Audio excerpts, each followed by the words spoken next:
Live from downtown Detroit, Local 4 News at 11 starts now.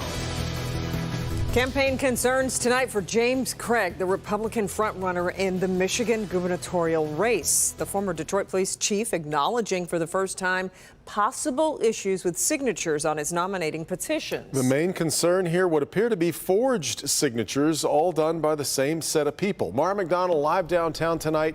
Mara, Craig says if there was fraud, people should be charged with that. He sure does, Devin. And here's the thing. This isn't just an issue for the former police chief. Essentially, any campaign that used this same signature gathering outfit with the same people is facing the same kind of problems. That's why you see so many challenges. I'm certainly not going to run from these bizarre allegations about the petition. The former chief telling me he's been on the phone with the CEO of the companies hired to go out and gather the signatures. The company that we hired, I have every confidence they're doing it right, and the people that are investigating, I feel comfortable with them. However, if it is discovered that those signature gatherers tried to take the easy way out and forged petitions, anybody did that, they do need to be charged. Craig's facing challenges from the Democratic Party as well as a Tudor-Dixon aligned super PAC. The Craig petitions are the worst set of petitions I've ever seen.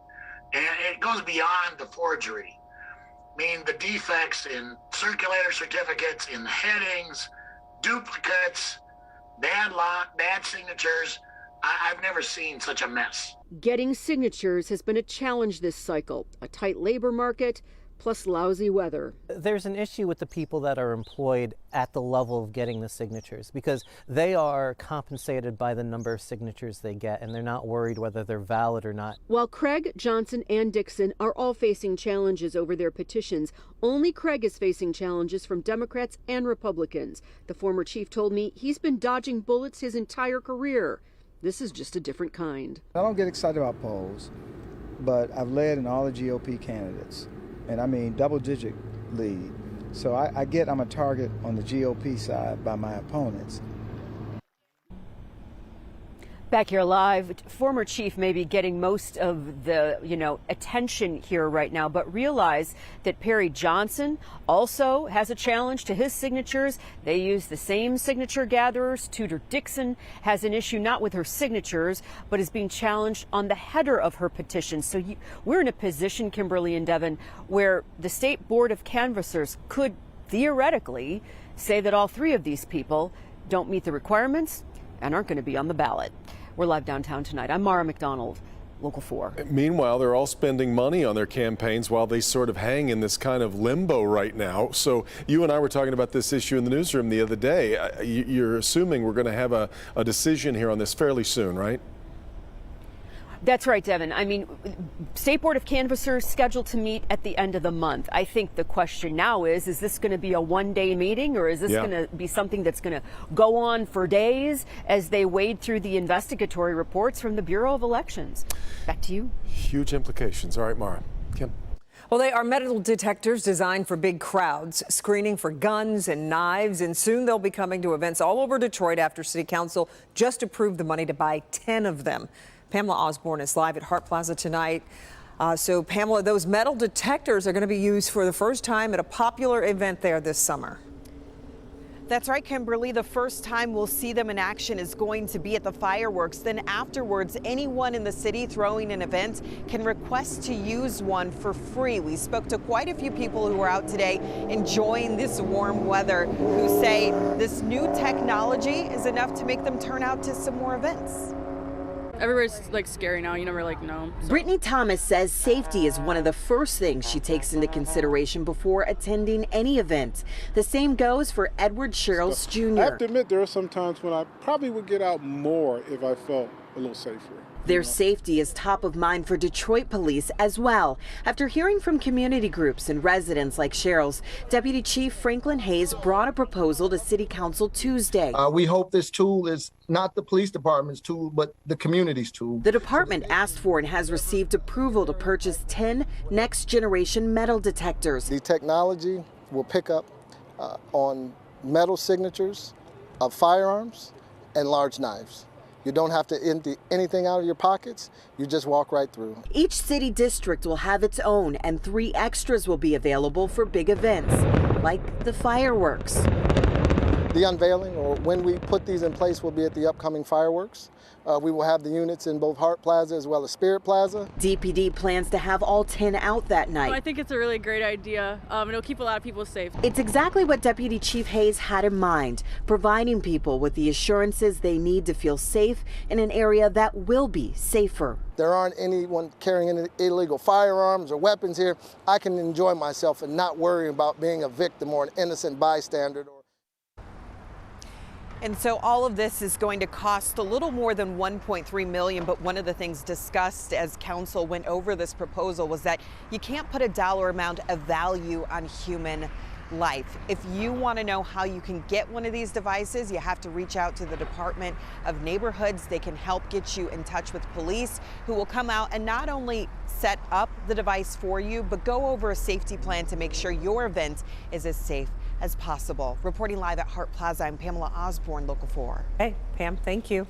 Plymouth Canton Schools hosting a community forum tonight to address recent incidents involving hate speech. It was a packed house at Discovery Middle School. Tonight's meeting comes just about 1 month after students at Salem High School staged a walkout after a racist video was posted and shared on social media. After another incident in a school, the district reached out to parents and students, announcing it would be holding a forum on hate and bias. I think the meeting was good. I think it was overdue. As a lot of times things are overdue, we become reactive instead of proactive. But I think it was much needed to get people out and get voices heard and speaking about things like hate and biasness and racism in our schools, and from the staff down to the students, and just things that are happening, so we can start really addressing them. The most recent incident occurred on April 22nd when 3 posters containing hate speech were discovered on campus. District notified police and said the students involved have now been identified. Parents of Oxford High School shooting victims say they're upset the district doesn't want an independent investigation into last November's school shooting. The school board told parents it's declining Attorney General Nessel's independent review offer for the second time. The district says a review of the shooting will not occur until criminal and civil litigations are complete, but that's likely 3 to 5 years away. Buck Meir lost his son Tate Meir in that shooting. He says he's frustrated by the district's decision. Everybody wants to talk about Oxford Strong and yada, yada, yada. At the end of the day, Oxford Strong means let's take a look at this. Let's figure out what went wrong and let's change it, because being accountable is being strong. The district is facing at least 4 state and federal lawsuits over that shooting.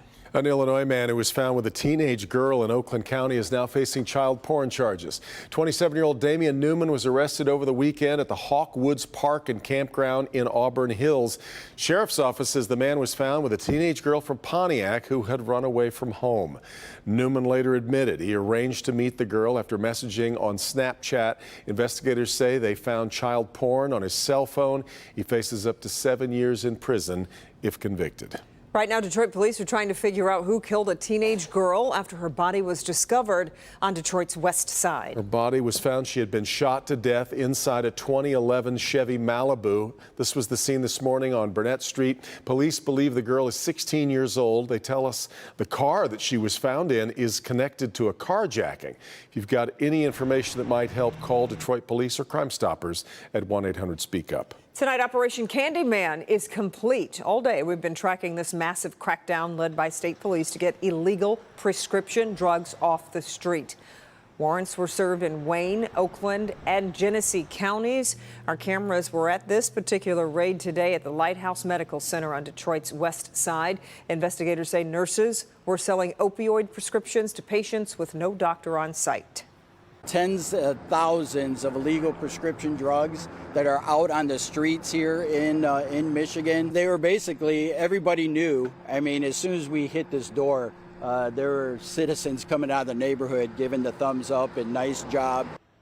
Right now, 5 suspects are detained, also 7 guns, 3 cars, and more than $100,000 taken by state police. Investigators say they will turn the case over now to the prosecutor's office.